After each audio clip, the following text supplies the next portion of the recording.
ngo utangarize ngo umwanzuro wawe ushobora kukugeza ku mugisha wawe.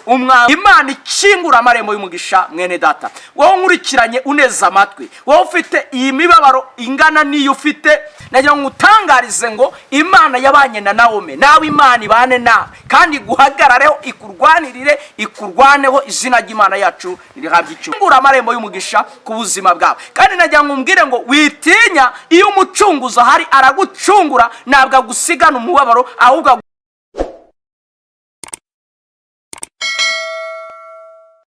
twongeye kubasuhuza mwebwe mwese mudukurikira kandi mukurikira izi channel. Imana nibaha umugisha, Imana nibarinde kandi bakomeze aho mutuye hose mu Rwanda, mutuye hatandukanye muri diaspora. Imana ibarinde abavuga ikinyarwanda batakiyumva, mwese turabashuhuje. Muri iki gitondo tugize umugisha wo guhura n'umukozi w'Imana. Umukozi w'Imana Imana yahaye umugisha wifuje kugira ngo tuganire ijambo ry'Imana nkuko Imana yabimuhaye. Reka tubasabire umugisha mwebwe mudukurikira, mukanda subscribe, like, comment kuri izi channel kugira ngo tujye tubana, mudutera inkunga, mukora share abandi kugira ngo bayibone. Kandi abizi ko neza ko Imana izajya ibaha umugisha. Abarwayi mwese Imana ibakize mu izina rya Yesu. Namwe mufite ibibazo turabizi ko Imana ariyo rurema kandi turuhura ibihe byose. Iyo uciye bugufi ugasenga Imana irakumva, noneho ikagukiza cyangwa ikakuruhura imitwaro wawe ikoreye. Imana nibaha umugisha. Rero turabashuhuje, reka tusuhuze n'umukozi w'Imana tumwakira kuri izi channel. Ariko ubwa mbere nuko twabakira mwebwe mwese mugiye kudukurikira muturikije igihe twatangire ku isaha ya mbere cyangwa ku munota wa mbere, tukaba tugiye no kurawusoza. Turabizi ko muradukurikira. Reka tumusuhuze tumwakira kuri izi channel. Yesu nashimwe mukozi w'Imana. Yesu nahabwa icyubahiro cyane. Mumeze mute? Turashimira umwami Yesu araturinze. Cyambere nuko wenda Imana iturinze. Reka tugusabe noneho usuhuze n'abadukurikira kuko bari bagukumbiye, ntago bari bakubona cyane. Sinzi, reka tugusaba ubasuhuze.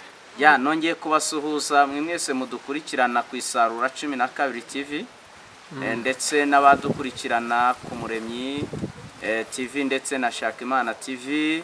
Abo bose nabo dukorana kenshi mu ijambo ry'Imana tuganira.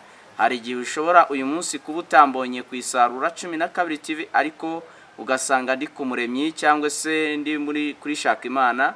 Abo bose dufatanyije urugendo rwo kubwiriza abantu ubutumwa bwiza. Rero ndabasuhuje mwe mwese abari hirya no hino, abari mu gihugu cy'u Rwanda hano iwacu kubumva ikinyarwanda turabasuhuje, ndetse n'inshuti zacu abarundi ndetse abatanzania n'abagande n'abari muri Kenya. Mwe mwese turabasuhuje mu izina rya Yesu. Tutibagiwe abari muri diaspora, abari ku mugabane wa Amerika, abari ku mugabane wa Asia, ndetse n'abari ku mugabane wa Europe, umugabane w'Uburayi. Turabasuhuje cyane. Yesu abaye umugisha.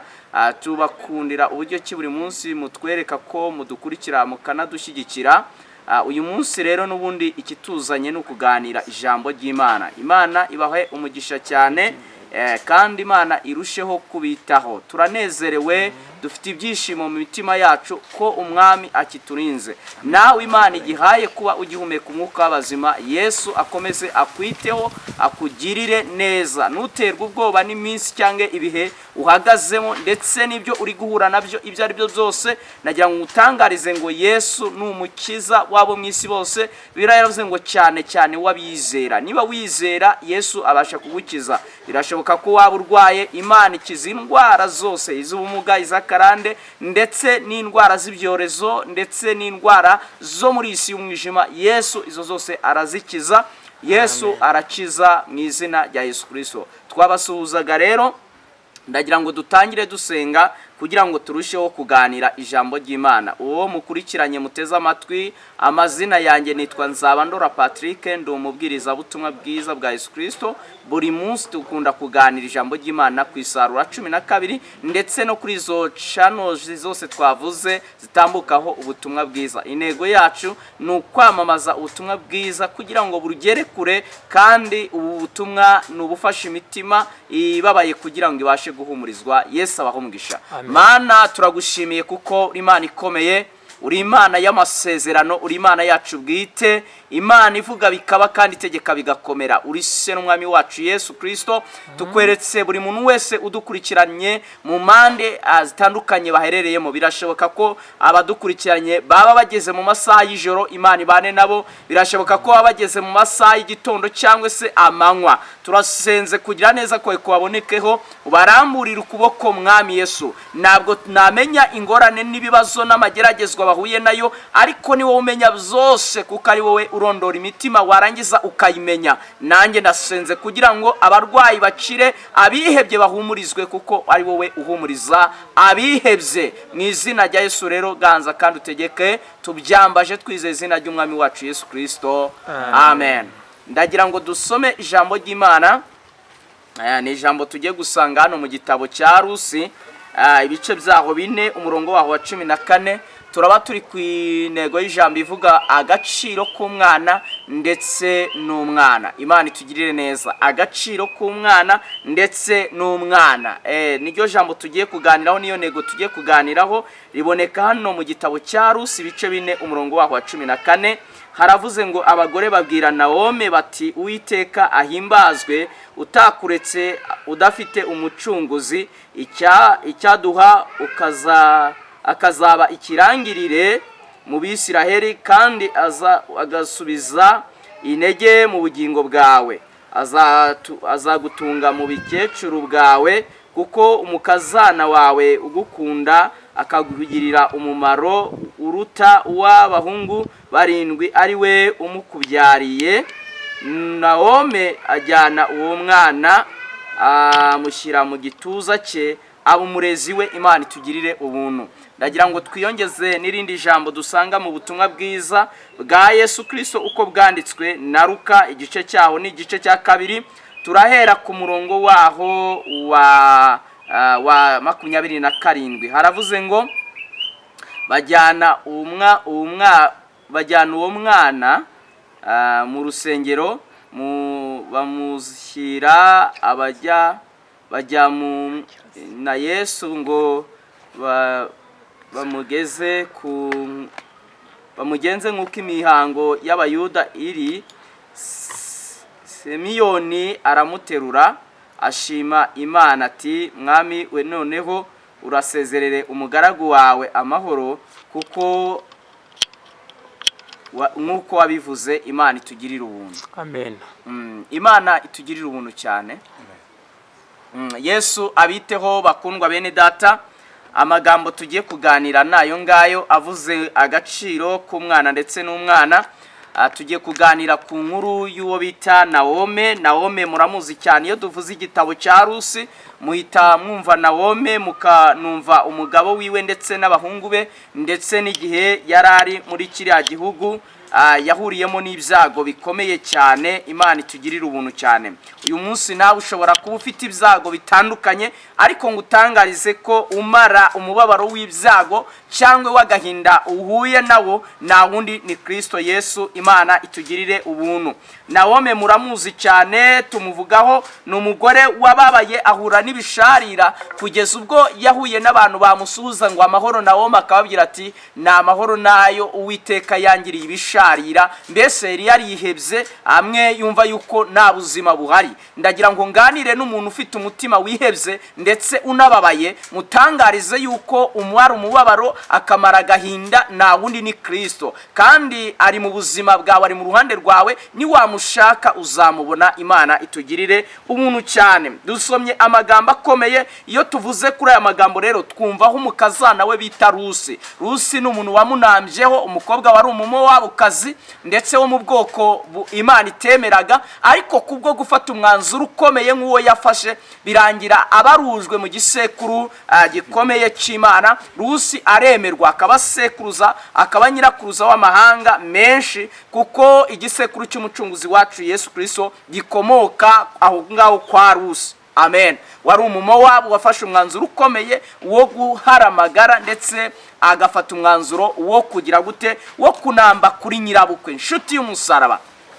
nagira ngo mubwire yuko ikintu cyose umuntu akigeraho atanze ibitambo byinshi. Nawomi kugira ngo abe nyirakuru w'amahanga uyu munsi tube tumuvuga, ni ukubera yuko yatanze igitambo gikomeye cyo gusiga. Nibutse ijambo rikomeye Imana yabwiye Aburahamu ubwo yamuhamagaraga ari aho bita i Harani. Yaramubwiye ngo yewe Aburahamu, siga igihugu cyawe, usiga inzu ya so, usiga n'umuryango wawe, ujye mu gihugu nzakwereka. Iramubwira ngo nzaguha umugisha, nzogeza izina ryawe, ubaye umugisha, kandi amahanga yo mu isi yose azahirwa umugisha muri wowe. Aburahamu abwirwa imigisha igera muri 7 yose, ariko kuko hari icyo yari asize. Na Nawomi ndetse n'umukazana we Rusi, kugira ngo uyu munsi wa none Rusi abe yarabaye umudamu w'intwari w'ikirangirire, nuko hari ibyo yasize. Yasize igihugu, asiga umuryango, asiga abo mu nzu ya se. Yemera kugendana na Nawomi utarugize icyo afite, w'umupfakazi wari wamaze ndetse no kuba incike, kubera yuko abana be nabo bari bamaze kugira gupfa. Ariko aravuga ngo sinshobora kugusiga, afata umwanzuro wo kumunambaho. Mwene data wowe uneza amatwi, wowe unkurikiranye cyangwa se wowe unkurikirana buri munsi tuganira ijambo ry'Imana, nagira ngo utangarize ngo umwanzuro wawe ushobora kukugeza ku mugisha wawe. Umwanzuro wawe, umwanzuro ufata ushobora kukugeza ku mugisha wawe cyangwa se ku mahirwe yawe. Imana y'amahoro itugirira ubuntu cyane. Bibiliya itubwiye ijambo rikomeye, iratubwiye ngo abagore babwira Nawomi bati, Uwiteka himbazwe kuko atigeze akureka. Hari abantu benshi bashobora Imana kuba yarabaretse bitewe n'impamvu zituma Imana ibareka, ariko iki gihe Imana yari ikiri kumwe na Nawomi. Nubwo Nawomi yiganyiriye, Nawomi akavuga ko Imana yamugiriye ibisharira, akagera ugacika intege, ariko Imana niyigeze igira gute imusiga. Nawe mwifurije ko Imana itagusiga, kabone nubwo uhuye n'ibigusharirira, kabone nubwo uhuye n'ibikomere. Ufite ibikomere byo mu rushako se, ufite ibikomere byo mu rubyaro, ufite ibikomere byo mu baturanyi, ufite ibikomere byo mu mikorere aho ukorera, ariko Imana ntigire igusiga mu izina rya Yesu, kugeza igihe Imana izagukorera ibitangaza. Imana itugirire ubuntu cyane. Imana nikagusige, nicyo ngusabiye. Rero turi ku ijambo rivuga ngo agaciro k'umwana ndetse n'umwana. Rero tugiye kureba agaciro k'umwana n'umwana mu buzima bw'umuntu n'iki bimaze. Nituvuga agaciro k'umwana, turavuga agaciro k'umwuka wera, agaciro ka Kristo mu buzima bwawe, mu izina rya Yesu, wakiriye mu bugingo bwawe, ndetse n'akamaro ka Kristo muri wowe. Niki yakora? Na yahe marembo yakingura kabone nubwo yabacinze. Imana itugirire neza. Nituza kuvuga aya magambo, turaza gusimbukira no muri Yesaya 45, ubwo Imana yasangaga Kuro ikamubwira ngo iri ni byo mbwira Kuro, uwo mfashe ukuboko nkamujya imbere, nkamuneshereza amahanga muri imbere, ndetse nkamujya ngo nzaringaniza ahataringaniye, nzaharura inzira mu butayu, ndetse nzakenyuruza abami kugira ngo mukenyeze. Iramubwira ngo kandi nzamenagura n'inzugi z'imiringa n'ibihinizo by'ibyuma zabicamo kabiri. Nagira ngo ubwire ngo Imana iri kumwe nawe n'igigusiga. Imana gusige ijye igendana nawe mu buzima bwawe, kuko Kristo niwe munyembaraga mu buzima bwawe. Imana ikingura amarembo y'umugisha. Mwene data wowe nkurikiranye uneza amatwi, wowe ufite iyi mibabaro ingana niyo ufite, ngewe nabasha kurondora, ariko Uwiteka azi arondora akamenya. Ndakwinginze mu izina rya Yesu, uwinginga Imana aho uri uyibwire ngo Mana ntusige, nundeke, ugendane nanjye, unabare mu makuba ndimo, unabare mu kaga ndimo. Uko wagendereye Nawomi ukamwibuka, numusige, warangiza ukamugarukaho, nanjye unyibuke, ungarukeho, unabare. Ndabizi ko iyo atabaye Nawomi n'uyu munsi iracyahari kuba nanjye yanabara. Imana itugirire neza. Iyagiriye neza Kuro wari imfubyi, ikamubwira ngo izamujya imbere, ikamubwira ngo izagira abicenyuruza kugira ngo imukenyeze, nawe irahari kugira ngo igire abicenyuruza kugira ngo igukenyeze. Imana itugirire neza. Iyagiriye neza uyu mudamu Nawomi, ndetse ikabana n'umukazana we Rusi, nawe irahari kugira ngo ibane nawe. Imana itugirire neza. Ikimwe cyo ukwiriye gufata umwanzuro wo kunamba ku Mana, ukavuga ngo kabone nubwo nshonje, kabone nubwo mbabaye, kabone nubwo muye n'amakuba, ariko ntabwo nzareka Imana, ntabwo nzarekura umusaraba, nzaguma ku Mana. Imana n'umukiza, Imana n'umurengezi, Imana n'umutabazi w'ubuzima bwanjye. Ntuzigire urekura Imana mwene data mukundwa nshuti y'umusaraba, Imana izakugarukaho kandi izaguhembura mu izina rya Yesu Kristo umucunguzi wacu. Rero Imana yacu ni Imana nziza, ni Imana y'amasezerano kandi ikora ibikomeye ndetse bitarondoreka. Izina ry'Imana yacu nirihabwe icyubahiro cyane. Nagira ngo utangarize ngo Imana yabanye na Naomi, nawe Imana ibane nawe kandi guhagarareho, ikurwanirire, ikurwaneho. Izina ry'Imana yacu nirihabwe icyubahiro. Ijambo dusomye riratubwiye ngo abagore babwira Naomi bati Uwiteka himbazwe kuko atakuretse. Ndagira ngo mvuge ijambo rikomeye rivuga ngo Imana ikuremere ishimwe ry'umutima ariko ikuremere n'ishimwe ry'akanwa. Hari amashimwe tugira mu mitima tukavuga ngo uko biri kose naramutse, uko biri kose ndabona Imana ikindinze, ariko hari n'igihe Imana irema ishimwe ry'akanwa. Imana yaremye ishimwe ry'akanwa. Imana yari yararemye ishimwe mu mutima wa Naomi yuko umukazana we atigeze amutererana ngo amusige wenyine. Iryo ryari ishimwe ryo mu mutima, ariko Imana niyamuretse yabanye nawe kugeza n'ubwo imuremeye ishimwe ry'iki ry'akanwa. Haleluya. Mwene data, Imana ikuremera ishimwe ry'akanwa. Nibyo koko ufite ishimwe ry'umutima, kuba uri muzima, kuba ugihumeka, kuba ibyo byose byaje nibiguhitane, ariko Imana ireme n'ishimwe ry'akanwa, ireme ikituma abantu bamenya yuko Imana iri kumwe nawe, bakanayihimbaza bakavuga ngo Imana ihimbazwe kubera yuko ikibanye nawe. Imana ikora ikintu gituma abantu babona yuko Imana mukiri kumwe, itigeze igusiga. Wa mukobwa we uneza amatwi, Imana ikora ikintu gituma abantu bavuga ngo koko Imana iri kumwe n'uriya mukobwa mu kwihangana kwe, mu kwirinda kwe. Imana yabanye nawe, ikireme, igikore, igishyire ku karubanda, abantu bo ubwabo wowe utavuze bavuge ngo Uwiteka himbazwe kuko yabanye nawe. Wa mudamu wowe uneza amatwi ufite umubabaro mu muryango wawe, mu rugo rwawe hahoragamo intambara, hahoragamo induru, intonganya, Imana igira ikintu ikora icecekesha urwo rusaku rwose wahoranaga, ku buryo abantu bavuga ngo Imana ihimbazwe kuko ibanye n'uriya muryango. Twabonaga wari uri ku manegeka, twabonaga urimo gusenyuka, ariko Imana yongeye kubaka. Imana ibanye nawe. Imana ikora igitangaza mu buzima bwawe, ikingura amarembo y'umugisha ku buzima bwawe. Kandi nagira ngo umbwire ngo witinya, iyo umucunguzi ahari aragucungura, ntabwo agusigana umubabaro, ahubwo agucungura muri iyo mibabaro akakugeza mu mahirwe y'amashimwe y'umutima wawe. Izina ry'Imana yacu nirihabwe icyubahiro. Nagira ngo utangarize ngo witinya, shira ubwo, Imana ni umukiza. Wowe unkurikirana ku Isarura 12 TV, nagira ngo ubwire ngo Imana yacu ni Imana igikora imirimo, ni Imana igikora ibitangaza, ni Imana igikingurira abera kandi bakabona ineza y'Imana. Imana nawe igukingurire, niko nkwifurije, niko ngusabiye mu izina ryayo. Baramubwira ngo Uwiteka himbazwe kuko atakuretse, ataguhaye iki? Umucunguzi.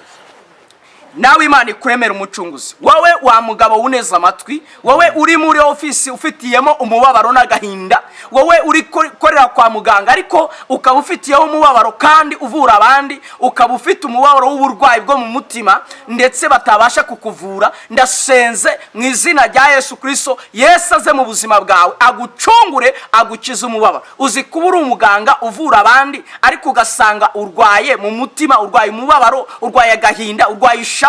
Imana igusange nawe ikugenderere, ikubera umuganga w'ukuri mu izina rya Yesu. Uzi kuba urwaye ufite amafaranga yose ashoboka ariko ukaba ufite indwara bamaze kukubwira yuko ari akarande itazakira ndetse izanaguhitana. Mu izina rya Yesu najya ngutangariza yuko hari ukiza izo ndwara, na wundi ni Kristo. Uzi kuba ufite amafaranga ariko inda yawe uyu munsi umubiri wawe ukaba waragukuyeho ibyo kurya kandi wakabaye urya. Uyu munsi wa none Imana ibasha gukiza ubuzima bwawe, ikabubohora, ikabucungura mu izina rya Yesu Kristo w'i Nazareti. Uzi kuba warize ariko ugasanga amashuri yawe isi yakubise hasi, yayatesheje agaciro. Itanga agaciro irahari, yaguha agaciro, igaha agaciro igihe wamaze wicaye ku ntebe y'ishuri, igaha ubumenyi bwawe agaciro. Imana ikakugarukaho, ikagutabara. Na wundi muti nakurangira ni muri Kristo, niwe mwana, niwe gaciro k'ubuzima wabasha kugucungura mu izina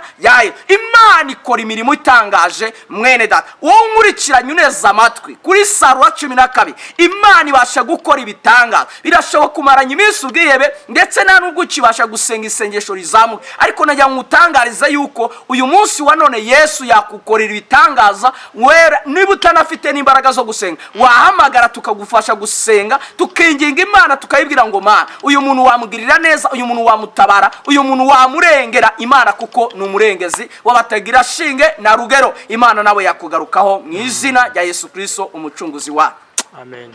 Ngo abagore babwira Nawomi bati Uwiteka himbazwe utarakuretse ataguhaye umucunguzi. Twari turi ku ijambo rivuga ngo Imana ikuremere umucunguzi, wagucungura muri ako gahinda, wagucungura muri uwo mubabaro, wagucungura muri iyo minsi utinzemo, wagucungura muri ayo mezi umazemo igihe, wagucungura imyaka umaranye agahinda n'umubabaro. Imana itanga uruzaro wowe kuri wowe utabyara, Imana itanga abana wowe ufite agahinda k'abana, Imana kandi itanga n'ubwenge wowe ubona bawe yuko rwose ari ikibazo cyane. Imana ikora ibitangaza n'imirimo. Imana yacu ni Imana yo kwizerwa kandi ni Imana yo kwiringirwa. Abagore baramubwira ngo Uwiteka himbazwe ntiyakuretse. Bari barimo babwira Nawomi. Uyu munsi nanjye ndi kukubwira ngo nawe uyu munsi wa none Imana irema ikintu gituma abantu bavuga ngo Uwiteka himbazwe utarakuretse ataguhaye umucunguzi. Yaragucunguye aguha ubuzima kandi Imana igikomeje kuguha ubuzima mu izina rya Yesu Kristo umucunguzi wacu. Baravuga ngo kuko umukazana wawe ugukunda akakugirira umumaro uruta w'abahungu 7.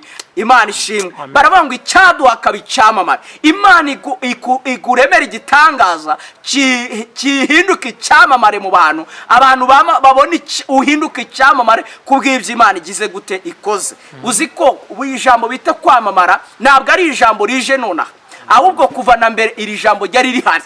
Rero nawe Imana yaguhindura icyamamare kubw'ibyo igize gute ikoze. Nawomi yahindutse icyamamare kuko Imana imuremeye umucunguzi. Imana imucunguye ikamuha umwana w'umuhungu abyawe nande na Rusi. Ngo nuko aranywa ngo icyaduha akaba icyamamare mu Bisiraheli. Imana itugirire neza. Nawe Imana ikora ibigitangaza mu buzima bwawe kituma wamamara yuko Imana ikora imirimo. Imana iracyakora ibitangaza. Muri iyi minsi uzi ko abantu bamaze kugira ngo Imana ntigikora. Nanyangumba atangarize wowe utekereza yuko hari Imana yakoraga mu bihe byashize, waribeshye. N'uyu munsi wa none Imana iracyakora. Bibiliya ivuga ngo uko Yesu yari ari kera n'uyu munsi ni kwari. Uko yahumuraga impumyi cyagiye kera n'uyu munsi aracyazihumura. Uko yakizaga ubumuga n'uyu munsi aracyabukiza. Uko yagaburaga n'uyu munsi aracyagabura. Uko yatangaga imbabazi ku bafashwe basambanye bagiye kwicwa n'uyu munsi wa none aracyatanga imbabazi ku bantu bari mu bibazo by'ibyaha. Imana uzi ko ikiza n'umwuka w'ibyaha. Imana irabatura igakiza abantu karande y'ibyaha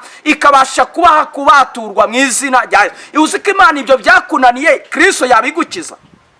Hari abantu bikoreye imitwaro y'ibyaha, bikoreye imitwaro y'ibyaha bitandukanye, ariko nagira ngo mbatangarize ngo Yesu akiza iyo mitwaro y'ibyaha. Hari igihe urizwa n'amarira menshi, ukarira amarira menshi bitewe n'ibintu byakunaniye kureka. Nagira ngo utangarize ngo nta wundi waguha imbaraga zo kubinesha ndetse no kubireka. Yesu atanga izo mbaraga ku buryo umuntu abinesha. Yesu izo mbaraga arazitanga. Nagira ngo utangarize ngo urukingo rwa nyuma rufitwe na Yesu. Niwe wagukingira urwo rukingo hama iyo ndwara yo kutareka. Haleluya. Warangiza ukabireka mu izina rya Yesu kuko Yesu aracyakora imirimo itangaje. Mwene data mukundwa, ndakurangira kuri Kristo. Nawomi Imana niyigeze imureka. Nawe Imana nikureke mu izina rya Yesu. Kandi koko nta nubwo Imana igireka abantu bayo, ahubwo abantu bo bareka Imana. Ariko Imana nigireka abantu bayo. Wewe waretse Imana, garuka ku Mana kuko yo niyakuretse. Imana itugirire neza. Birashoboka ko warekeshejwe Imana nuko ibyo baguhanuriye bitasohoye. Imana ni Imana igisoza amasezerano, iyasoza mu mwaka, iyasoza mu myaka 10. Imana isoza amasezerano vuba, iyasoza byihuse. Imana ni Imana igikora ibitangaza. Hari abantu barekeshejwe Imana ngo nuko amasezerano y'ibyo bahanuriwe atasohoye. Imana iracyasohoza imirimo, iracyanasezeranya. Bene data, niki kiguhebesheje? Niki cyagutandukanya n'urukundo rwa Kristo? Umwanditsi wa Roma aravuze ngo niki cyandukanya n'urukundo rwa Kristo? Nta na kimwe gikwiye kugutandukanya n'urukundo rwa Kristo kuko Kristo aracyakora ibitangaza. Rero yakoreye igitangaza na Nawomi, wari waravuze ngo nabaye mara, nahindutse ibishari kuko yari yamaze gupfakara, yabaye incike, nta muntu asigaranye. Ariko Imana yari ikizigamye umucunguzi mu buzima bwe.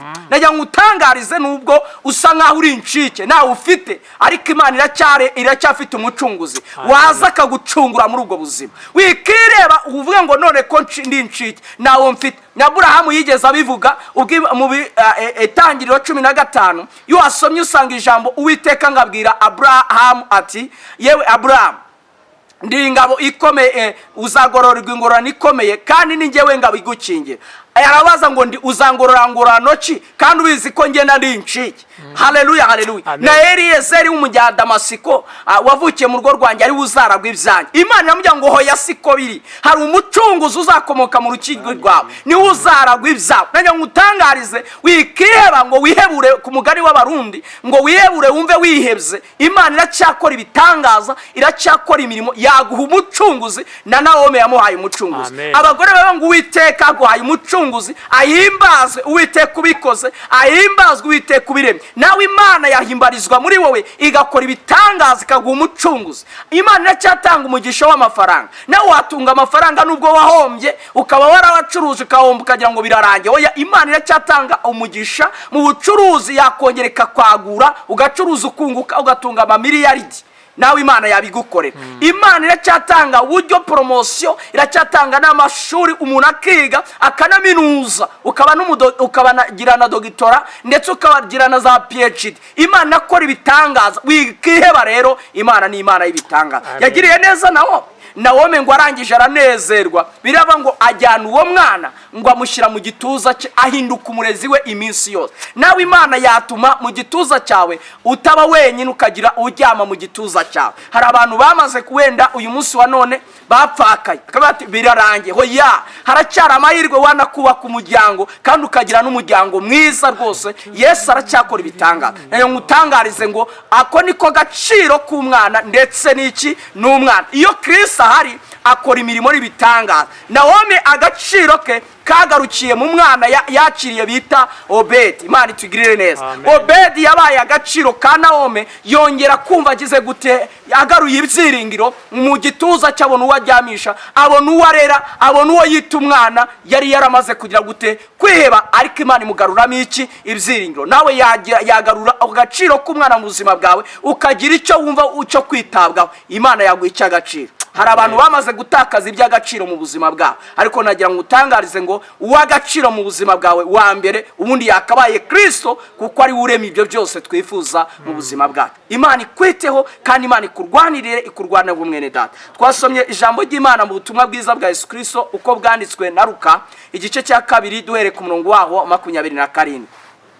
Twasanze ubwo Yesu yaramaze kuvuka, ababyeyi baramujyanye bamujyana mu rusengero, bajyana y'umwami Yesu nkuko imihango y'abayuda yari iri. Ngo bagezeyo basangayo umuntu wasezeranijwe. Hari abantu bahagarara ku isezerano akavuga ngo kabone n'ubw'imvi zibaye uruyenzi ndacyategereje isezerano. Mwene data ntukarambirwe, jya utegereza isezerano ry'Imana ku buzima bwawe, rizasohora nakabuza. Simiyoni yategereje isezerano ry'Imana kugeza ubwo asaje, imvi zihinduka uruyenzi, aba umukambwe, agera ku rwego rwo kuba umukambwe, agitegereje iki isezerano. Mwene data, niki kikwihebesheje? Niki gitumye urambiwe iby'Imana yavuganye nawe kwizabikora? Mwene data, nawe wenda wewe naguzi nubwo kw'Imana isezeranye, nawe Imana yaguha isezerano ry'ibyiza, yaguha isezerano. Imana iracyatanga amasezerano kandi iracyasohoza nayo yasezeranije. Ngo nuko Simiyoni ategereza isezerano imyaka myinshi. Ngo ariko umwami Yesu ngo amaze kuvuka, ababyeyi bamujyana mu rusengero ngo nkuko imihango y'abayuda yari iri. Ngo bagezeyo basangayo Simiyoni. Ngo Simiyoni ateruye uyu mwana, ngo arangije bati yo Imana ishimwe kubera yuko isoje isezerano. Aravuga ngo Uwiteka uransoreze amahoro, uransezerera amahoro, kuko icyo wavuganye nanjye nyibenesheje iki amaso. Mwene data mukundwa, Imana humura wizarisohoza utabaye umukambwe nka Simiyoni, izarisohoza utabaye umukecuru. Humura, Imana izakora ibitangaza. Humura, Imana izagutabara utabaye nk'uyu mudamu bita uyu mudamu tubonye Naomi wahindutse ibisharira, umugabo wagapfa, abana be bagapfa, agasigara yitwa ibisharira. Humura wowe, Imana igutabaye utageze kuri urwo rwego. Imana ikugiriye neza, ikugarutseho mu izina rya Yesu Kristo w'i Nazareti. Iryo niryo jambo bita agaciro k'umwana ndetse n'iki n'umwana. Yesu ahari byose birashoboka. Imana ibahumugisha. Iri jambo iryo jambo Imana yanikize ku mutima kugira ngo mbaganirize. Ni ijambo ryongera kuremera ihumure mu mutima wawe, rikumenyesha yuko Imana igikora imirimo rikumenyesha ko Imana igikora ibitangaza, rikumenyesha yuko Imana igisoza ya mirimo mu izina rya Yesu. Nta mpamvu yo kwiheba rero ngo wumve rwose ucitse intege. Ongera usubiremo ibyiringiro, ongera usubiremo imbaraga. Imana iracyakora imirimo n'ibitangaza. Imana y'amahoro ibaha umugisha. Mwebwe mwese mudukurikirana, birashoboka ko waba ufite amarira uri i Burayi. Uziko njye ntabwo nari nzi ko abantu bari i Burayi bajya barira, ariko njya numva amarira abantu bamwe bafite, ugasanga umuntu afite amarira y'ibintu bitandukanye n'imibereho bararira. Ariko Yesu aracyatanga umugisha, aracyagura. Uziko hari abantu bagerayo bagahindukira y'ibibazo, bagahura n'ingorane. Ntabwo nari nzi ko muri Amerika, nanjye ngezeyo namaze kuba igitanga, ariko n'abarira naho barahari. Aho waba uri hose Yesu akora ibitangaza mu izina rya Yesu Kristo w'i Nazareti. Iyo niyo myumvire y'abantu. Iyo twumvishije, hari n'abantu baba bari mu byaro by'igihugu cyacu, yakumva ko umuntu ari i Kigali, ni Kigali barari, ariko kandi hose uwacu yararimbye ngo ni Imana itanga umugisha mu mujyi nawe hehe no mu cyaro. Yesu abaha umugisha, abahagarareho kandi abane namwe mu izina rya Yesu Kristo. Reka dusoze dusenga mu izina rya Yesu Kristo. Wowe nkurikirana ku Isarura 12, niwumva ufite ikibazo wifuza ko wasengerwa, uhawe ikaze, uzamamagare dusenge, twinginga Imana mu izina rya Yesu Kristo, kandi Imana izakora ibikomeye mu mbaraga n'umwuka wera. Nanone Mwami Yesu turagushimiye. Hari mwene data mushiki wacu warunkurikiranye, ntabwo nzi akaga n'amakuba afite, birashoboka ko yabahuye n'ibisharira nka Nawomi, ariko Bibiliya iravuze ngo Uwiteka himbazwa aracyakora ibitangaza. Uko yabikoreye Nawomi, niko abikorera uyu mukobwa, niko abikorera uyu mugabo, niko abikorera uyu musore, niko abikorera uyu mudamu. Uyu muryango ufaranye iminsi amakuba, uyu muryango umaranye iminsi ibibazo, niwe wawutabara, wawukura muri aka kaga n'ingorane, wabagirira neza, wabagarukaho. Uri Imana ikiza indwara, ubyutsa Mwami Imana bari ku bisasiro by'uburwayi ukabakiza, bacire gukira, bacire ubuzima, bacire kubaho mu izina rya Yesu Kristo. Uyu waribwaga, uyu ufite uburibwe n'ubusharire, uri Imana yamukiza ukamubohora akakira gukira. Paya siri birima shawini miri gori ya shawaza mu izina rya Yesu. Tubangamiye indwara, tubangamiye uburwayi, dutesheje agaci. Paya siti lebone shawaza mu izina rya Yesu Kristo. Imbaraga y'Imana ikiza iboneke kuri uyu muntu, niko tubisenze kandi tubisabye mu izina rya Yesu umucunguzi wacu. Amen. Shalom, turabakunda cyane. Amen. Nukuri urakoze cyane, Imana iguhe umugisha. Kandi n'abadukurikira, Imana ibahe umugisha. Mukande subscribe kugira ngo tujye tubana mu biganiro byose. Imana nibahe umugisha. Amen.